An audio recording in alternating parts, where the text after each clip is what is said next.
Hello everyone, welcome back to my YouTube channel. जैसा कि आप सभी जानते हैं कि हम सरस्वती पांडे गोविंद पांडे की पुस्तक हिंदी भाषा में साहित्य का वस्तुनिष्ठ इतिहास पढ़ रहे हैं।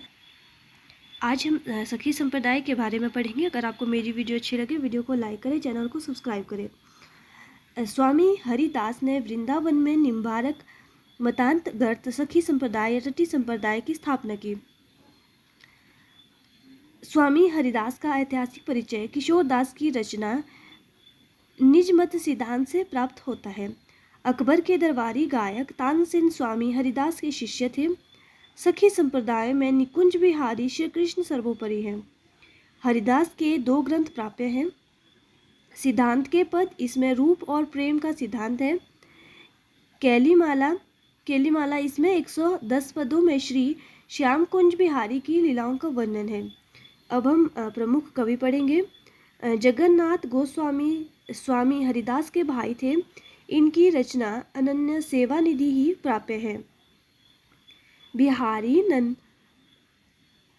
बिहारीन दास सखी संप्रदाय के सर्वश्रेष्ठ कवि थे। इनका मूल नाम हरिनाम था। बिहारीन दास को सखी संप्रदाय में गुरुदेव नाम से पुकारा जाता है। ये जगन्नाथ के पौत्र और विठल विपुल के शिष्य थे। इनकी रचना बिहारीन दास जी की वाणी के नाम से प्रसिद्ध है। जिसमें इन्होंने नित्य विहार को सर्वोपरि स्थान दिया है। विठल विपुल को नावदास ने रस सागर की उपाधि दी है। महत्वपूर्ण पंक्ति है।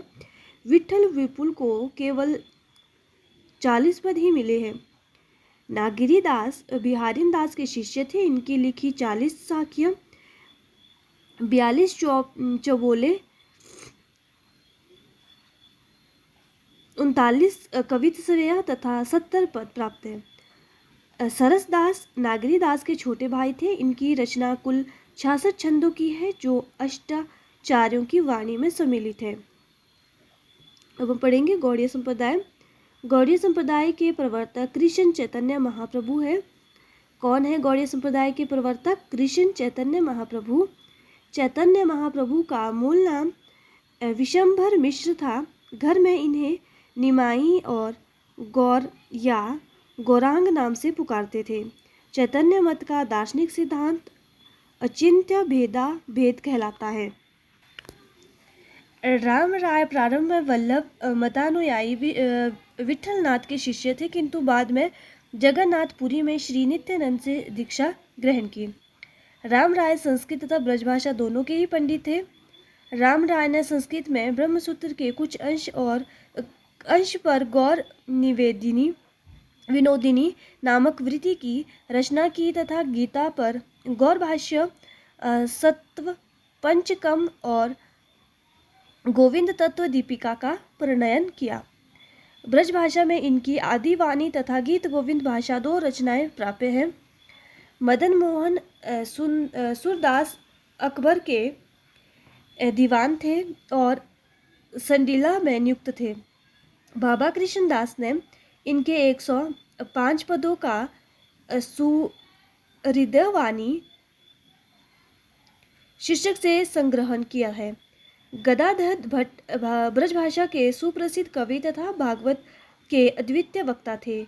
गदाधर भट्ट रघुनाथ भट्ट गोस्वामी के शिष्य थे। चंद्रगोपाल राम राय के अनुज थे। इन्होंने संस्कृत तथा ब्रज दोनों भाषाओं में ग्रंथ लिखा, जो निम्न है। चंद्र 84 संस्कृत में है ये। श्री राधा माधव भाष्य ब्रजभाषा में। गौरांग अष्टयाम संस्कृत में। गायत्री भाष्य। अष्टयाम सेवा सुधा ब्रजभाषा में है और संस्कृत में है। श्री राधा माधवा षटक ब्रजभाषा में। ऋतु विहार राधा विरह। चंद्र 84 हित हरिवंश जी की हित 84 की प्रेरणा से लिखी गई है। गौरांग अष्टयाम में चैतन्य महाप्रभु की अष्टयाम सेवा का वर्णन है। माधवदास माधुरी वृंदावन वासी खत्री थे। इनकी प्रमुख रचनाएं निम्नलिखित है। केली माधुरी महत्वपूर्ण रचना है 1630 ईस्वी में। वंशीवट माधुरी 1642 ईस्वी और वृंदावन माधुरी 1642 ईस्वी।